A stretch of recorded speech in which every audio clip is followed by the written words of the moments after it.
Okay, so today we'll discuss about Service Cloud Console,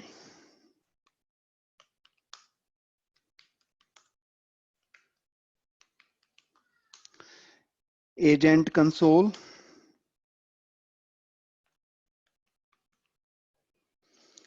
Service Cloud Console, Agent Console. We'll discuss about mini console view and mini page layout. That will come under Agent Console, so I'm not taking as a topic. And then we'll discuss about force.com sites, and the next topic is single sign-on. We'll implement single sign-on, right? So these are the topics we will discuss today, and today I will complete your Salesforce Admin Classic. So nothing will be pending after today's class. So in next week we'll discuss related to Lightning UI.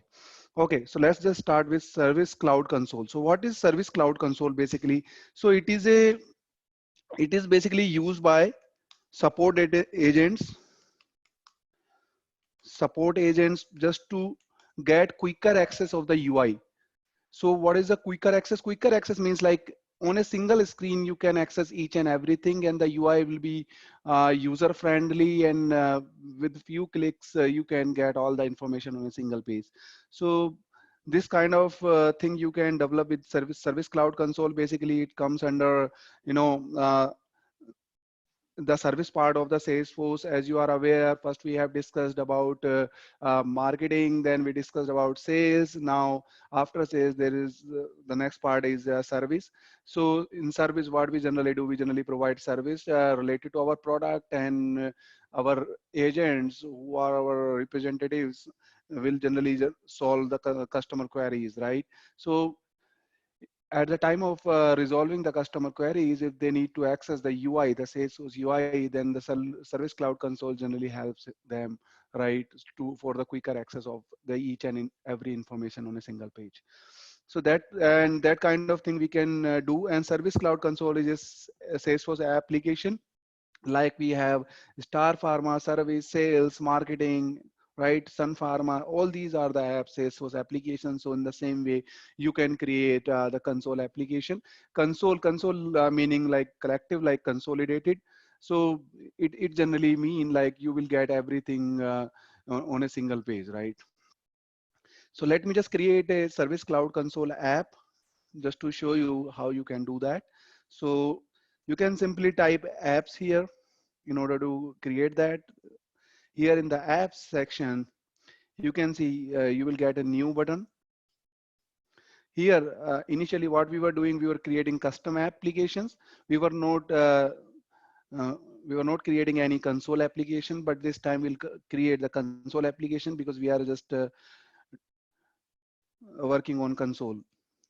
And then next, and here you can give the name. So I'm just giving Service Cloud Console as a name, and you can give descriptions if you want, and just hit next. If you want to add any image, you can do that. I'm leaving it like this here. So you can see that there are a lot of objects that you can add into this application. So what I'm doing is I'm just selecting all of my custom objects that we have created related to our application, the project we were, and the medical project we were implementing, right?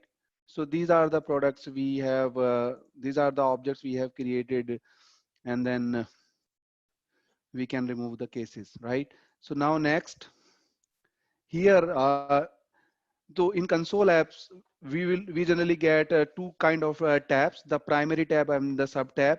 So sub tab is basically denotes if you have any related objects, then you can open. So let's say if you are opening any opportunity record, at the same time you want to access your account record, then both the record will open simultaneously in primary or sub tab, right? So in primary tab, the parent record will open, and in the sub tab, the child record will open.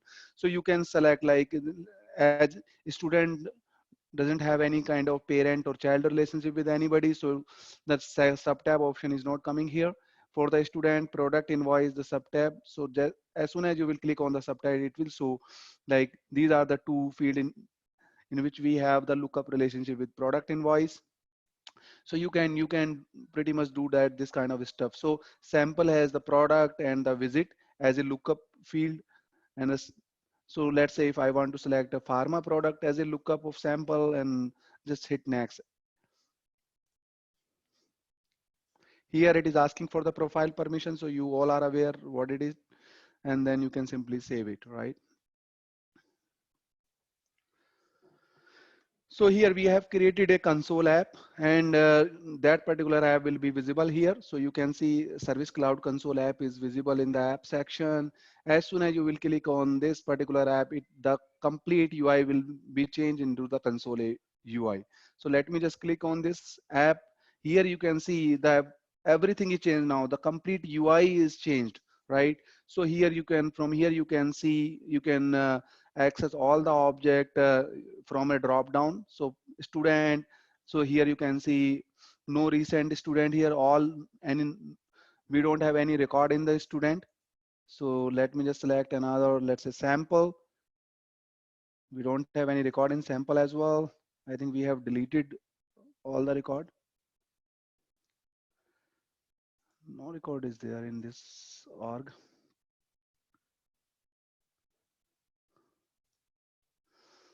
I think there was some issue related to the space in this org. Yeah, no data storage limit issue.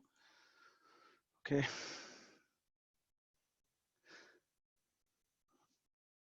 Okay, guys, just let's use another org and then we'll create in that.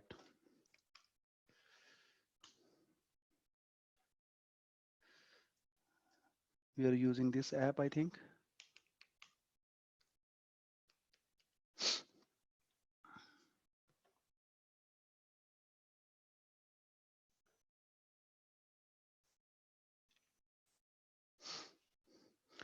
Creating app. You can create the app again.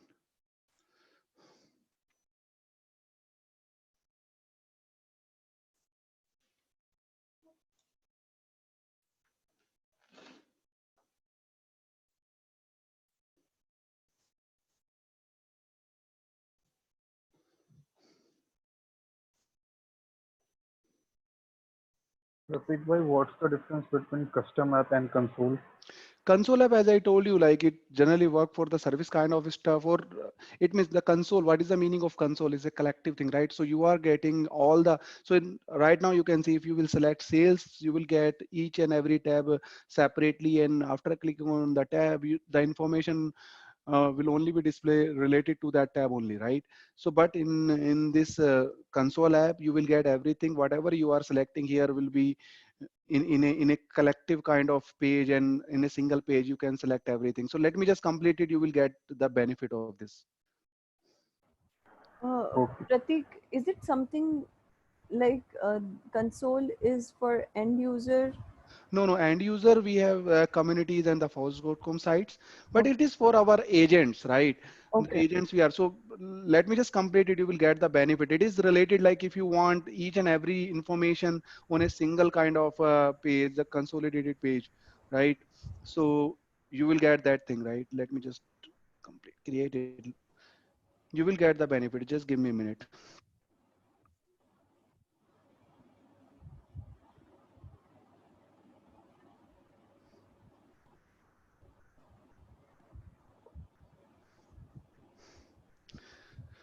So now you can see here. So this is the console view we have for this particular application. So you can select all the object from here. So I have select cases. So all the case, the list will appear, and you can see each, and you can change the owner. You can change the case status, new case status, close, and the complete list view will be visible here.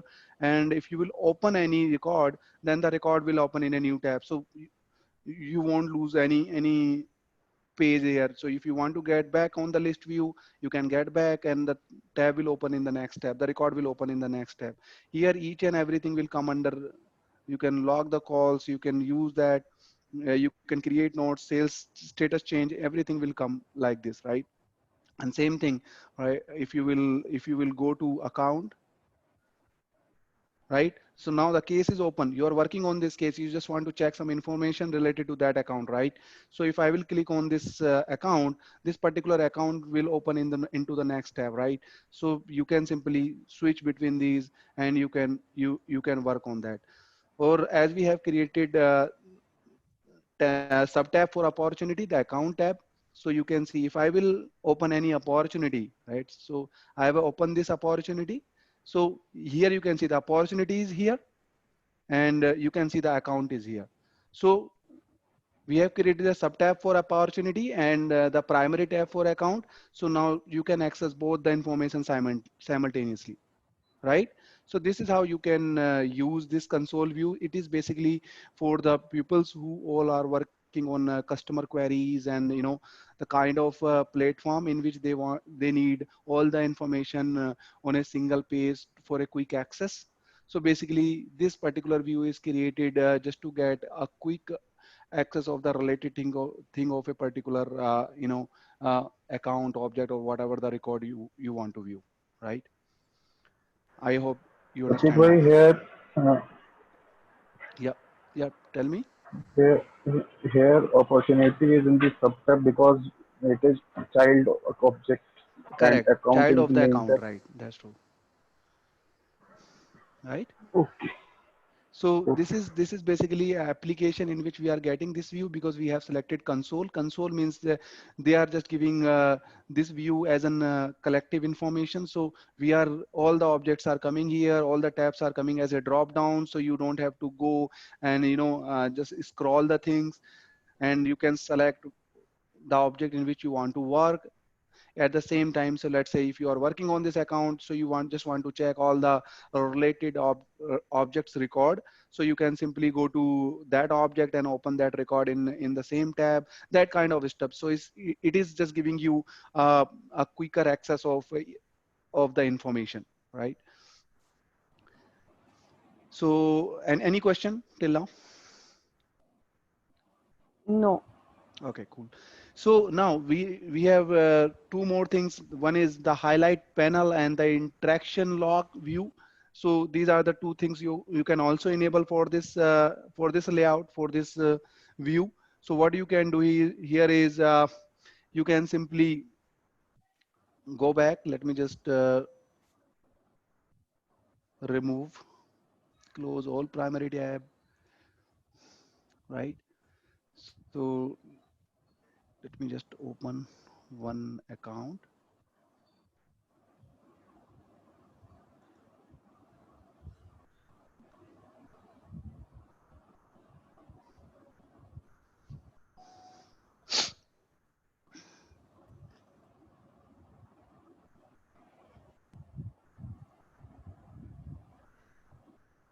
So here you can edit the layout. So now we are on the detail page of this particular account. So you can simply edit the layout just to add that highlighted panel and interaction log.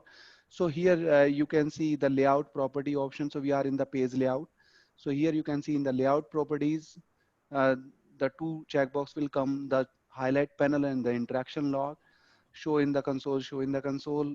We have checked OK, quick save and save. Now you can go back and just clear all the primary tab and again open any account. So you can see here this particular interaction log is open. We don't see any highlighted panel here because we have not selected that. So let me just go back. You can see the highlighted panel is here, but we have to customize it. We have to do some changes here. So highlighted panel, the use of highlighted panel is just to get some fields highlighted. So let's say if you are working on a case and you want like case description, issue, and the contact name, contact phone number, these kind of information highlighted on the window. So you can use this highlighted panel to highlight those information. So now you can select, so you will get 4 blocks here. Each block will have only 2 fields in that. So first we'll select account name. and account number for the blog. And then for the second blog, you can select, let's say, account owner, account site. Third blog, you can say, let's say, active annual revenue. This kind of, I can leave the fourth one as it is, or if you want, you can select field, right? So it is up to you if you want to select or if you want to leave it blank. So I'm just selecting. Okay. So we have select all the four highlighted block. Now you can simply quick save and save. Let's clear the primary tab and then we'll reopen again. As soon as you will reopen this primary tab, right?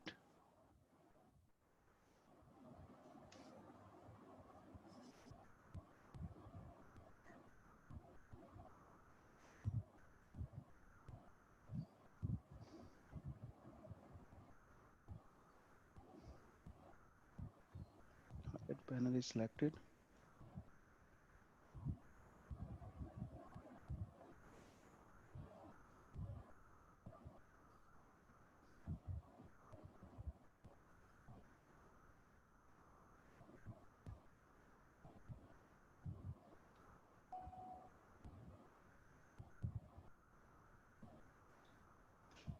Let me just go back. I don't think it is refreshing. Let me just go back and reselect again.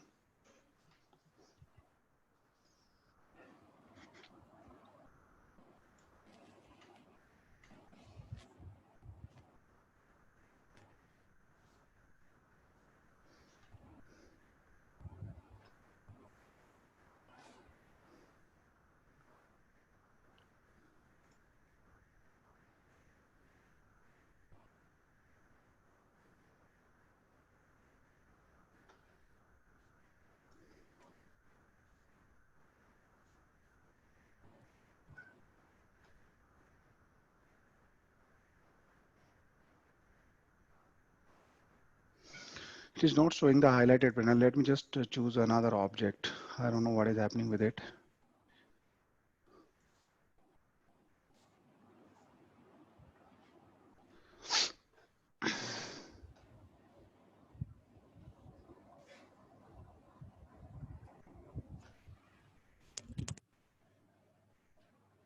It's happening with me.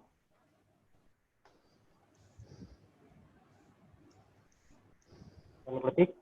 Yep, Ashutosh this side. It's happening with me. I have done the same thing with the account. It's working for me.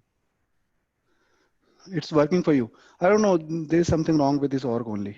Let me just select. I know it should work with you.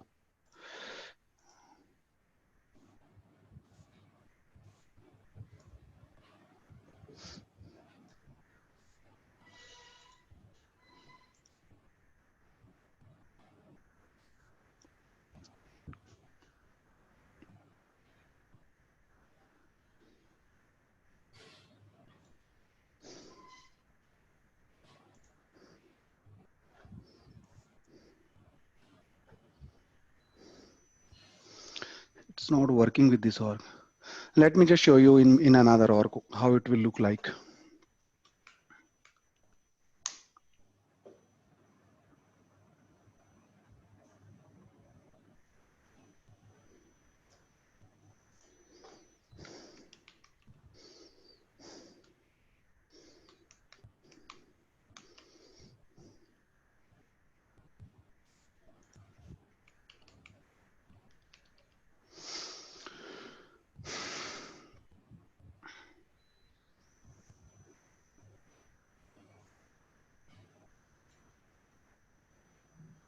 So you can see here, this is the highlight panel.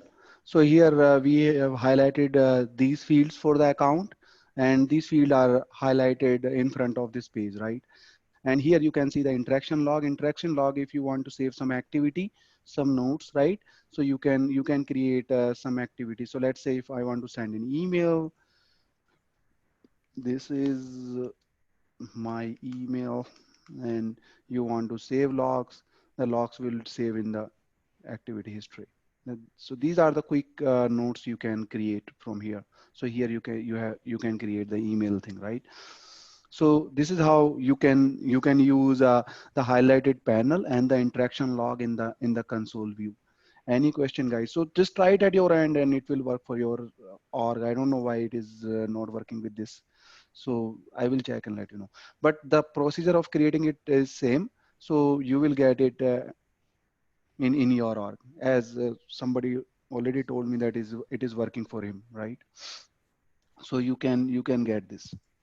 So just try it and at your end and it will work for you. Any question till now, guys?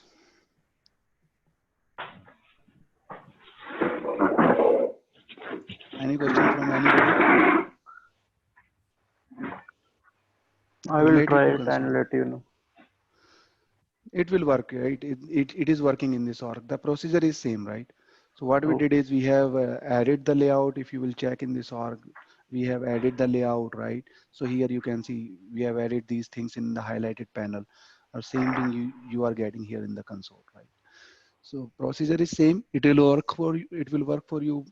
I don't know why it is not working here.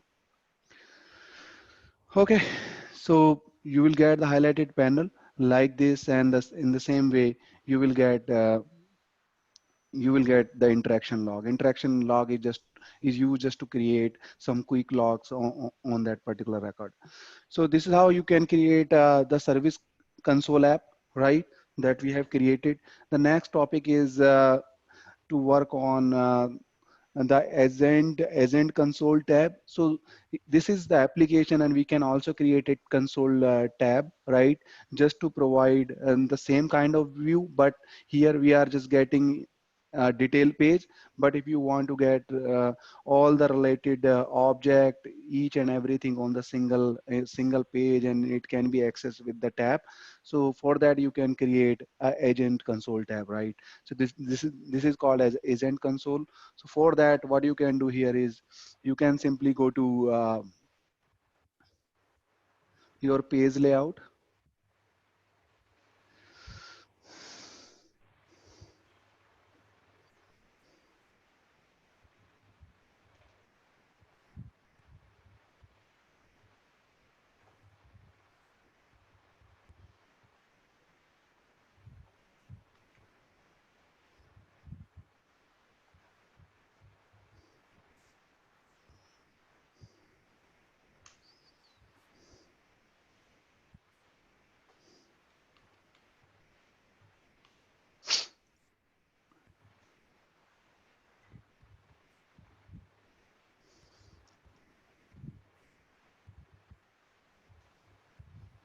Right.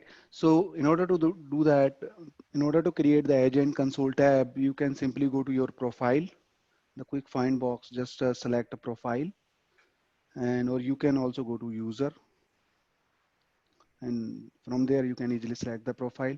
Here I'm just, my profile is system admin, so I'm just opening that. So here we go the system administrator profile. You can simply open this profile. Here you can see there is a thing called console layout, right? So we need to create a agent console tab. So in order to create agent consoles tab, you can see we have the option is called console layout. So you can simply click on add it.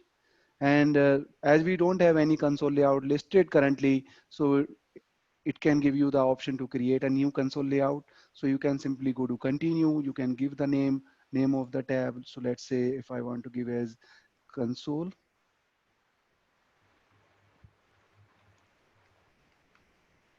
and save it. Here you can list all the tab.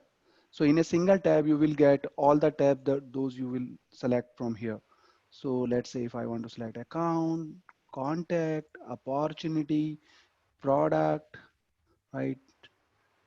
Activity, we don't need that. So these kind of order, these kind of object I'm selecting right now, invoice, right? So let's save it. So we have created a console. So we need to go back on the profile just to assign this console.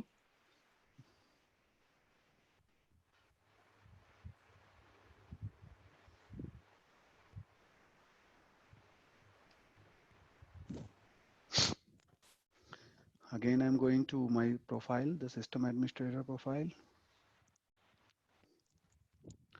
Here now you can select in the console setting, you can select on edit. Here now it is asking like on which profile you want to assign this layout. So I am just working on system administrator. So I'm assigning this tab permission here, console tab. Till the time you will not select this, the tab will not visible here. So I have selected this tab to be view by system administrator. So you can see the tab permission is default on, and the thing is the application, the tab name is console, and here the system administrator is the profile. So now I'm just selecting on save.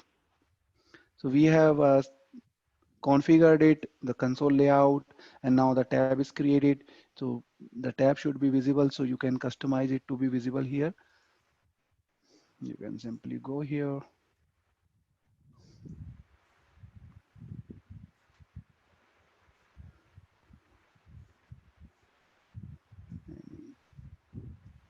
So you can also make it up. Save. So you can see the console app is visible here. So if you will click on console app, you can see mm, this particular view, right? In the view, what you will get is you can see all the objects we have selected here are in here in this object. What we will get is, so let's say if we have selected the account, all the record of the account will be listed here, and the selected account, so we have selected this account, so this account information is visible here with all the related objects, right? So this is how you can create an agent console here. So let's say if you will select this, the next account, the information related to next account will be visible here in the next. So this is how you can simply do that. You can create new account, event, task, campaign. So these are the options we have to create a new record for these things, recent items. So you can change the view as well, search if you want to search record. So if you want to go back to any other tab from the sales app, so you can go back to any other tab as well. So this is our agent console tab, right? So we have created the agent console tab. In the agent console tab, we have two more things called the mini console view and the console layout. So here you can see like this particular account, right? So if you want to get, so let's say if I'm not selecting account, I'm only selecting let's say opportunities, right? So opportunity, we have selected, let's say this opportunity, but if you will scroll down, right? So you can see here, uh, these are the related list of the opportunity in which opportunity is the parent, right? Or here you can see there is an option in which we are getting insufficient privilege. So it is basically because of the license permissions that we don't have in the DAV.org. So you can see here this particular view is called mini console view. So you can also configure this view, directly go to the page layout. So you can simply go to page layout. Here you will get an option called mini console view. If you will click on the mini console view, so you can select what all are the information you want to show in that on that particular mini console view, but you have to assign all the related permission related to that. And the same time you can also configure the page layout, like on which like how many fields you wants to visible, right? And what all are the related lists you want to visible. So you can also configure that based on this mini page layout thing, right? So this is how you can configure the mini console view. And after assigning the permission, so let's say this opportunity has an account, then the account will be visible here. So let's say if I will go to another opportunity, then the opportunity account related information will be visible here in this mini console view. So this is how the thing is. The only difference between this and the previous tabs we have discussed is this particular tab is basically built for the agents who generally are working with the customers and on their calls, and they are resolving customer issues, the kind of stuff. So they can directly have, they can get all the information on a single page without switching between windows and tabs, right? So this is our console, the service console we have discussed. We have created a app. So console is a app, right? And the same time we have created a tab, and this tab is called agent console tab. So this is what we have in related to console, the service cloud part. Any question from anybody will be. Any question? Harshit, anybody? No, sir. I'm good. Oh, okay. I think everybody is okay. So just try Yes. it at your end and it will work for you guys. The only thing that is not working with this org is the highlighted panel. So there is something wrong. I will check in this org, but it will work for you, right? As someone in your batch is already created that, right? So it will work for you guys. Try it at your end. Let me know if it is not working. Okay, cool. So now what is our next topic is? Our next topic is forge.com site, right? So we have discussed about these two. Now our next topic is forge.com site. So what is a forge.com site? So what is a site? Can anybody explain what is a site? What is a website? And why we need that? Come on guys, speak. I'm just asking about a website.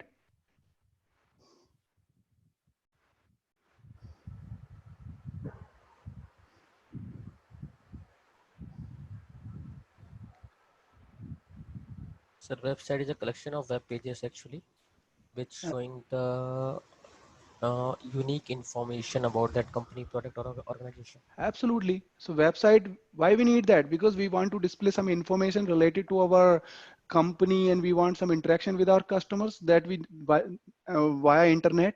That's why we need our website. We don't need any authentication to access the website or anything. Let's say uh, if you want to access your company website, you can simply log uh, in a browser and you can simply just put the URL of your company website in a browser and that particular website will be open, right? So nothing you need to do in order to open that website and you can access the information. At the same time, if you are working with the salesforce.com, you can also create a login free website directly here from the Salesforce. And the best part here is they will run on the force.com platform and you don't have to integrate it with the Salesforce. It will automatically integrate it with Salesforce and you will not need, and your customer will not need, anybody will not need any kind of authentication to access that website and to access the information listed in that website. So they can simply put the URL and they can access the website, right? And you can display all the information related to product, related to anything that you want to display in that website. So here in Salesforce, you can also do that. So how you will do that? You can simply go to setup, right? And here in the quick find box section, you can simply type sites here, right? So here in the develop section, you can simply click on sites. So first thing you have to do is you have to register your my domain. What is a my domain? What is a domain? Can anybody explain what is a domain? What is domain name?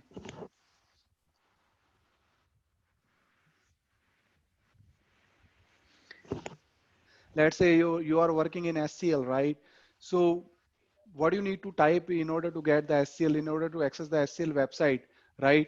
scl.www.scl.com. So this is the domain of SCL website, right? So first of all, Hosting. we need to register our website domain in order to access that. So I am registering that. So here you can, and that will be globally unique because it will run on the web. So your domain name should be globally unique. It is free. So you can create your website in developer org as well without any money, right? So you can simply type domain name, whatever, you can type your name as well. This particular text will be appended, whatever you will type here. So I have just written batch 91. We need to check the availability. Yeah, it is available, right? So our URL will be http batch 91 hyphen developer hyphen edition dot ap17.foss.com, right? So you have to register it.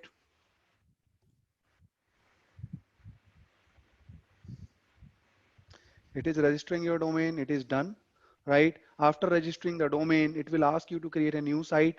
So here you can create a new site. Here you can pass the name of the site. So let's say I'm passing batch 91, as the name of the site, and here the site contact, I am the contact, default web address. This will be the default web address. If you want to add anything related to your domain, you can add as well. Active site homepage. So here you have to pass a home page, and it will be a Visualforce page. Somebody has any question? Okay. So active site homepage is basically what we need is here is we need a Visualforce page, right? And we don't, as we don't have any Visualforce page, we'll study that in our development part. So I'm just creating a Visualforce page, a demo Visualforce page quickly. I will not explain anything in that, but just creating it just to show you, just to add it in our site. So let me just do some development quickly and just create a Visualforce page in order to display that.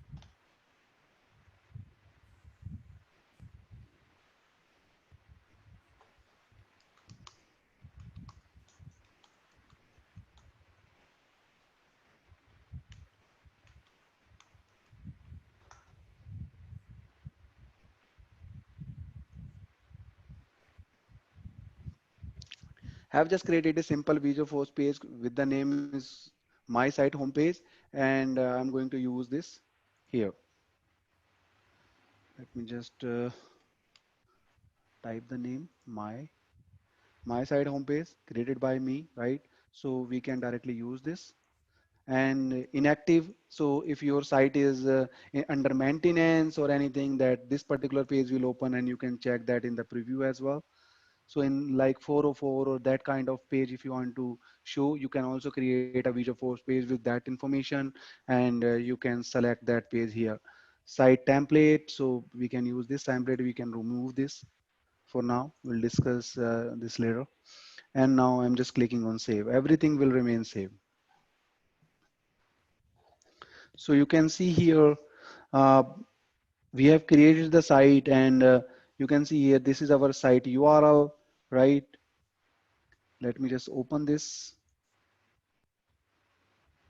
So we are here in the site. Now you just need to activate this site. After activating this site, you can simply, you know, access this from the browser. You can simply give this URL to your users, your public users, and you can simply paste enter, and this will open your home page, whatever the Visualforce page you have assigned to it. This is my site home page. This is the same page we have created, right? The Visualforce page we have created, right? This is the page we have created, and the same page will open here. So this is the site. Now this particular site will also work at your end, guys. So if you will paste this URL directly in your browser, this particular site will open, right? I'm just pasting this URL here to everyone, right? So now you can paste it, and this particular site, you can try it at your end, and it should work with you. So this is how you can create. You can also create next, previous, tabs, each and every tabs, each and everything. So it is up to you how you want to show it to your users. You can display it, and you can also manage the authentication of this site as well. So you can simply click on this site label here in the public access setting. Let's say if you are just showing product information, right? So let's say you are just showing all the product uh, related to the new launch. So you can simply click on that, and it will redirect you to the site URL.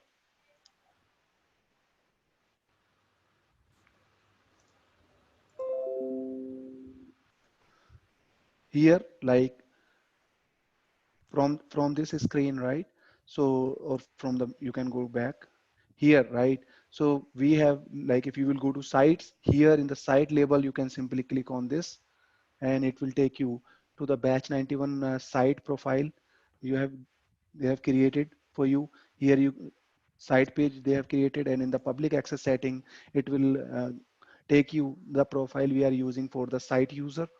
And here you can see all the permissions listed. So if you are getting any insufficient privilege or anything, you just need to come here on this profile, and you just need to give access of the object that you are using on that particular site page. So this is how you can configure your force.com site, and you can give access. If you are facing any kind of access issue, you can directly give access by just coming to this profile. So let's say if you are showing some product, then you have to come back and just need to give the product related access here from here, right? So this is how you can give access to your force.com sites. Okay, any question, guys? Is it working for you guys? Did you check that? The URL I have given? It's working fine. Okay, cool. So this is the force.com site we can create directly in Salesforce. So it is up to you if you want to create it, and you can also do that, right? No, no, Imanshi. It is similar. So initially what we were having is we were having a customer portal and partner portal. So what Salesforce did is Salesforce just combined customer portal and the partner portal into communities. So what is the use of communities is, so force.com site doesn't require any kind of login anything, but your communities does. So you have to create a user. Basically, let's say you have thousands of contact listed in your Salesforce org, and you just want to give some uh, access, some kind of, you want to share some kind of information to your contacts after login, the related information. You don't want to give any kind of agent support. They can directly access your Salesforce org in order to get some information. So what you can do is you can create communities.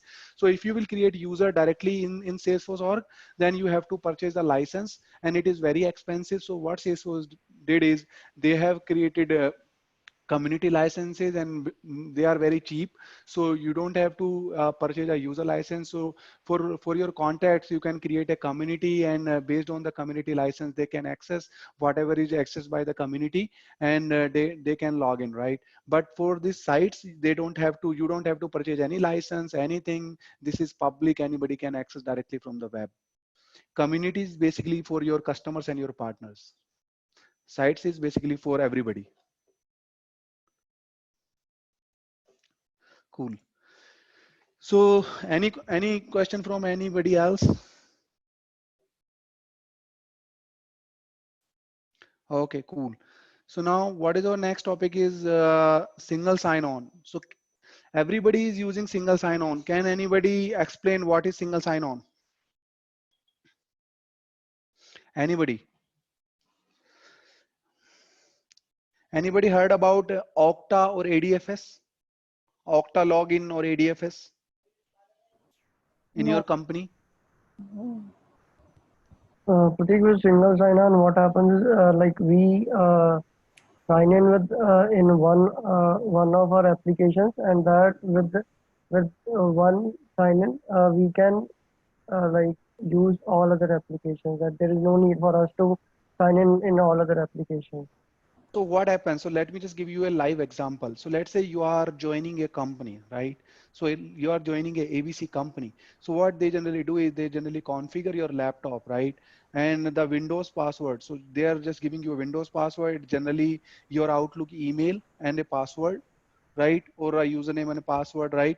So what, and you need to access a lot of applications in that company. So you have to create, if you will not use the single sign-on, you have to create a username and password, the login password for each and every application. So if let's say you are using 100 different applications in that company, so you have to create different 100 username and password, and you can't remember them, right? So you have to listed them into a document, and again, that if you are writing your username and password somewhere, then it can be a security issue, right?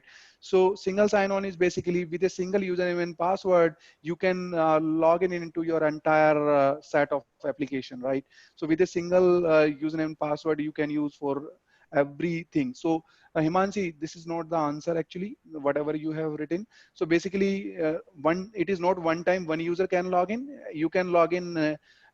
Multiple user can log in at the same time, but with a single username and password, you can log in multiple application. This is the meaning of single sign-on. Single sign-on is basically uh, uh, has two type, right? The one is the delegated single sign-on, and the second one is the federated. So if you guys want to note it, you can do. The first one is delegated authentication, the second one is federated, right? So delegated is basically, let's say you have to create a web service to authenticate the people, but most of the organizations are using federated. So 80 to 90%, I'm just giving you an idea. It is not an accurate number, but I'm just giving you an idea. So 80 to 90% applications are using federated authentication in order to authenticate the users.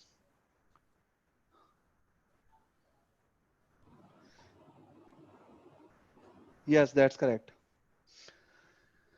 So yes, so username and password. So we have two type of single sign-on in Salesforce, the federated and the delegated authentication. Federated authentication generally work on the username and the federated ID. And the second one is a delegated authentication. You have to create another web service to authenticate the people, but we are not creating that right now. So we will work on the federated authentication. So in the for federated authentication, we need to work on two different things. The one is the service provider, and the second one is the identity provider. So what is a service provider and what is the identity provider here? Can anybody explain what is if you are aware about if service provider and the identity provider? So basically service provider means like in which org you want to log in to access the services, to access the data, right? That is the service provider. So here in this case, we have Salesforce as a service provider, right? The second one is your identity provider. So identity provider, like if you will work in live examples in your company, you will get Okta, ADFS, Microsoft ADFS, and Okta. Generally, most of the companies are using Okta as an identity provider. So you will log in Okta, and in Okta you will get different buttons to access the application. So for every application, you will simply need to click on an icon, and that icon will redirect you without asking a username and password to that service provider, to that application, right? So basically, so what we need to do here is we need to create an identity provider, and service provider is Salesforce in our case. So let's just create an identity provider and just single sign-on setting in order to log in Salesforce. So let me just do that. So here, Okta, everything is paid, so we can't use Okta here. So we have another free tool like Axiom. So we'll use Axiom as an identity provider here in order to create a single sign-on setting in this org. So for Axiom, you can simply type Axiom SAML. So we are in order to log in into using an identity provider, we generally use a protocol called SAML. So can anybody give me the full form of SAML? Harshit.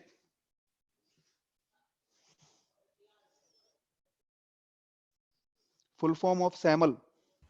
Simple assertion markup Sir, language. assertion markup language, security assertion markup language. Anybody else? Either it's simple or security assertion markup Is it? language. It is security assertion markup language. The full form of SAML is security, because what we are doing is here is we are just logged in using IDP. So we are using security assertion markup language here. So SAML is the protocol that will carry the information, that will carry all the information from the IDP to the service provider, whatever the application you want to log in, and based on the SAML information, that particular application will allow you to log in. If SAML is carrying wrong information, it will give you authentication error. If SAML is carrying right information, then that application will allow you to log in. So now we have Axiom, right? So this is the free tool you will get. Let me just go to home page. So this is the tool and this is the URL axiomSSO.herokuapp.com. So this is the tool that you can access from the web, and this is free just to test your service provider, right? Just to log in into your service provider. So what we will do is we'll create this thing, right? So let me just click on SAML identity provider. First thing you need to download a certificate. So what we need is, we are working on HTTPS, so we need a certificate to interact, to just uh, try to do, you just need a certificate to log in into the service provider. So you can download that certificate directly from here. So I have downloaded this Axiom IDP certificate, right? So now you can come back and you can type single sign-on in the quick find box. Here you can see the single sign-on settings. First thing what you will do here is you need to add it. So if anything is happening with your single sign-on, you just need to check if SAML is enabled in your Salesforce. So we need to enable this SAML and save it. Right now you need to create a single sign-on setting. Right, always remember we are using Salesforce, generally use the SAML version 2.0, right? So first it is asking the name you can give anything. I'm just giving a student. Name can be anything, right? Issuer, you can pass any issuer name here. I'm just passing test, right? Entity ID. So what you can do here is you can just use this as an entity ID. Your URL, if you have selected the my domain, you can use that as well. Now here it is asking for identity provider certificate. So what you can do is, we have already downloaded this certificate, so we'll use this certificate as an identity provider certificate. So we can choose file, you can go to downloads and just check where it is. So this is the certificate we have downloaded. You can simply select this certificate here.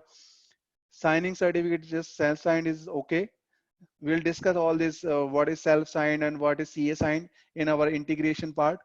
And request signing method, signature method are SHA 256. This is the encryption methodology. SAML identity type. Here we'll use the federation ID. So federation is a unique ID you generally get on a particular user. Federation is string field, federation ID is string field, and you can pass any unique text with the number combination or without the number combination, and that particular ID will be called as federation ID. It is unique for a particular org, right? So you can use, we are using this federation ID in order to log in. Now it is asking for identity provider login URL. Everything else will remain same. So now it is asking for identity provider login URL. So you can simply give this URL here. Let me just copy this. You can, so basically it is asking like from which IDP you want to logged in here. User provisioning, we are not discussing any deep functionality right now, so you can leave it like this. And I'm just giving you a hint, user provisioning enabled. So if you will enable the user provisioning, so it doesn't matter if user is exists in the org or not. If somebody is passing all the required field of the user from the IDP, then the service provider can create the user at the same time and allow that particular user to log in. So now I'm just hitting save. So we have created this single sign-on functionality, and you can see there are two URL. We can see these are created automatically. The login URL, then the token endpoint on all these things, right? So now you can go back here. Now we need to set up the IDP.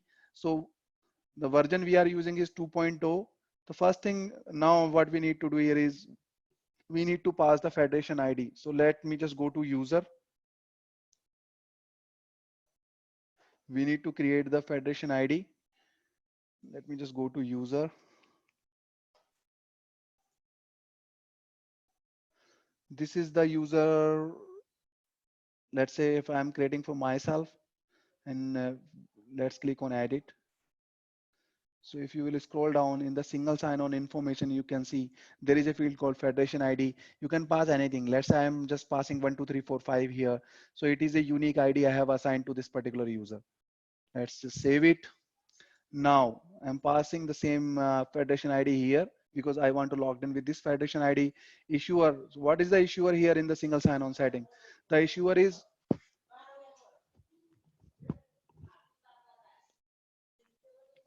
test. So issuer is test. Recipient URL. Recipient URL, you need to pass like in which org you want to log in. So what is the login URL here? You can see the login URL here.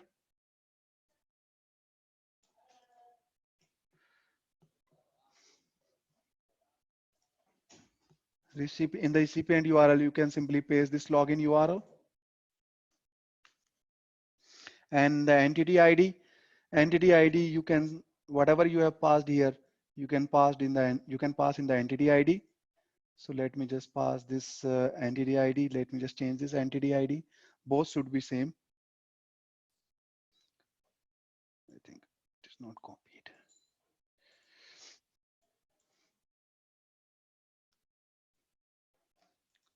That's it. Every other information you can leave it like this. Let me just request the SAML and test it if it is done. Yes, perfect. So let me just log out. Let me just go back. Whatever we have done with this. So these are the configuration we did, right? So now you can log out from the Salesforce.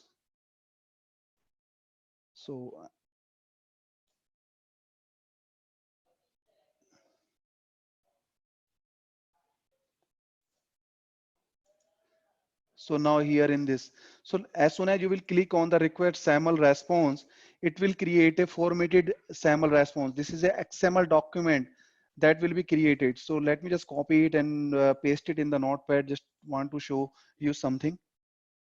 So you can see here each and every, so this is the certificate that we have downloaded. The certificate is now encrypted.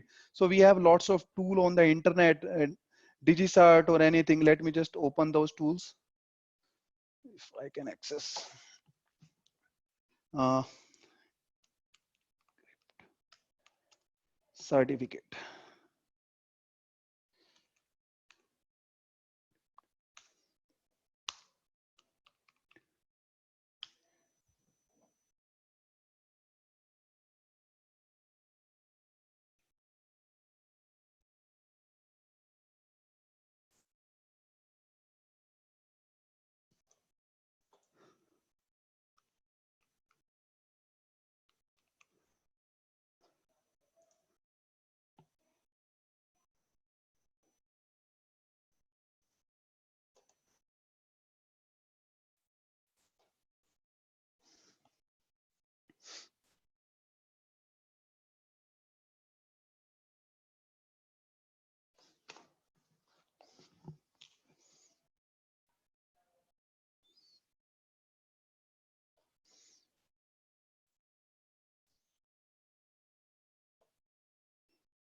So you can see here, as soon as I have pasted this certificate information in this website, sslshopper.com, it is giving me the information related to certificate, right? Valid from June 19, 2014, valid to November 2041. I am just keeping this information just to match it with the single sign-on setting. So let me just log in the org and simply click on login. So now I am logged in Salesforce. Let me just open the single sign-on setting.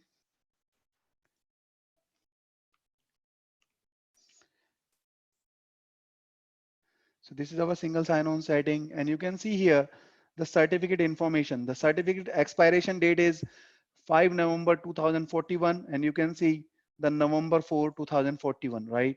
So this is the giving you the information related to certificate. The certificate we have used, right? It is the Axiom SSO CN Axiom demo certificate, right? Axiom demo certificate, right? So each and every information you will get related to that certificate. We have just decrypted this certificate to get this information. So what I just want to explain with this information, that this particular SAML is actually the key in order to log in with single sign-on. The SAML is carrying this certificate, the complete certificate that is already we have loaded in single sign-on settings, just to check like if the request is coming with the right identity provider and all the key, just to allow the user to log in. It will also carry your federation ID by which you want to log in. So let me just do Control F. So this is our federation ID. It should also be, maybe it is encrypted. So it is coming in encrypted format. Let me just check. It is basically the signature. Signature is this is our basically this is our federation ID by which we want to log in. It will also carry some more information here. The assertion language, audience, like where you want to hit. The audience is like the URL that you want to hit, right? So this particular SAML will carry all the information, and by the help of this SAML, if you are getting any kind of error or anything, you can simply, debug by just checking this SAML. You can debug all the issue by just checking this SAML. So SAML is basically the key here. So every time, and you can also use some kind of tool to just capture here. So let's say if you are working in your company, right? So you can there is a extension in Mozilla, right, by which you can simply capture the SAML information, right? You can also do that in by using a tool called Fiddler, right? You just need to capture the network information in order to get that, right? In order to get this information. So this is the way to create a single sign-on in Salesforce. You just need to pass the certificate, the information related to the IDP, and uh, we are just logged in right now. So guys, there is one more way to, right now what we are doing is we are just logging into IDP from the Axiom itself. You are logging into Salesforce. But there is one more thing. You can simply type my domain here. Right now we are using AP17, but this is default for the complete. We haven't created any domain for this right now. Let's just create one domain for this.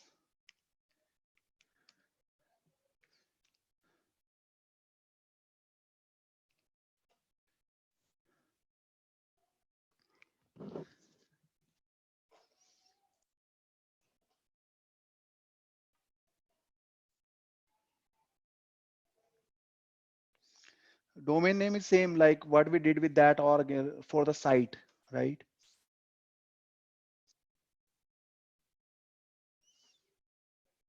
So the domain, with the help of domain name. So now let it just register.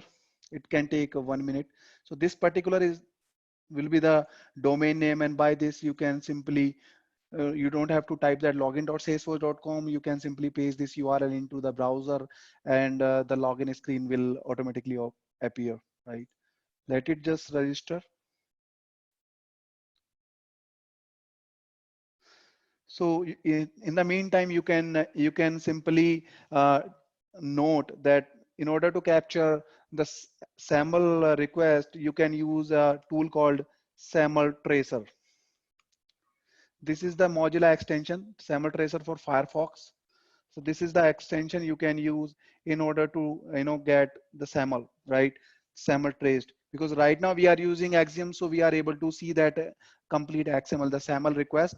But if you will work in your offices, then you won't be able to get that information directly in your system. But if you have SAML tracer as an extension at your system, you can directly, copy that, you can capture that SAML and you can check what is wrong with that particular login, right?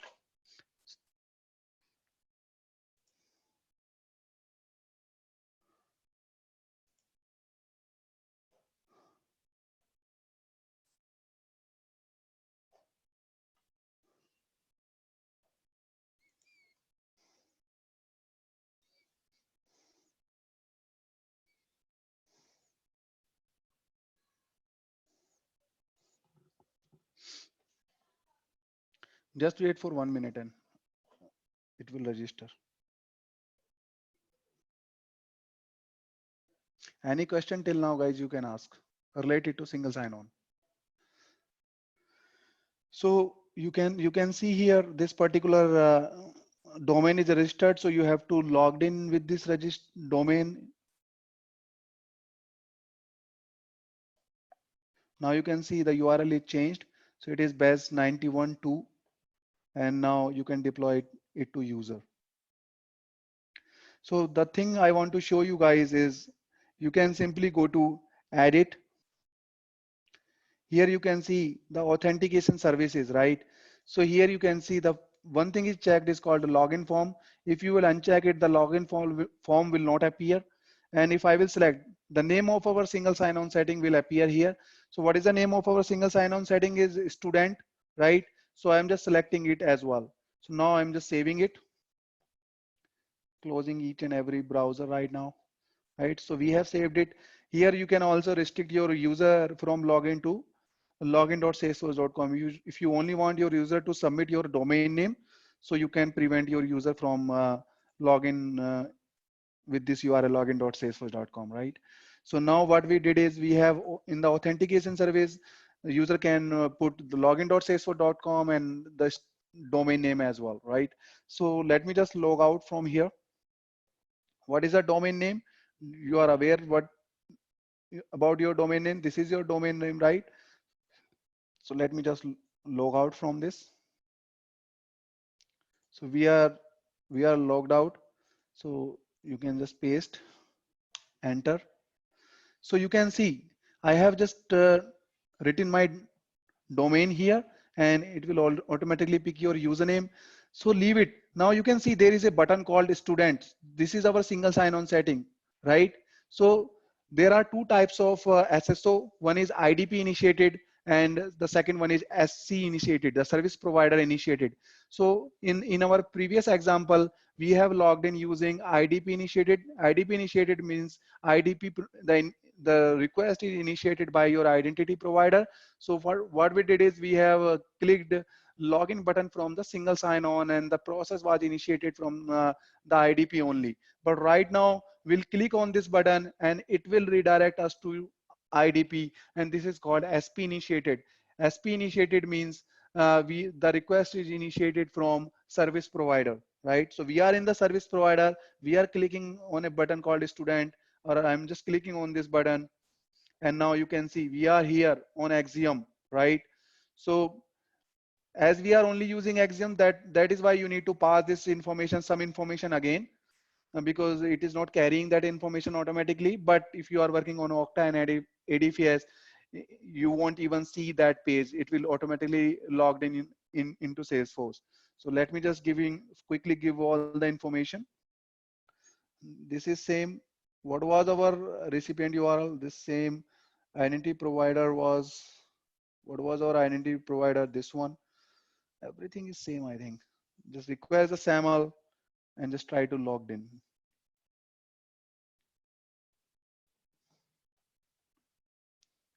You can see we are logged in into Salesforce. We have clicked in on that button. It was redirected us to Axiom, and just passing the information in Axiom, whatever we did with the single sign-on settings, now we are in Salesforce.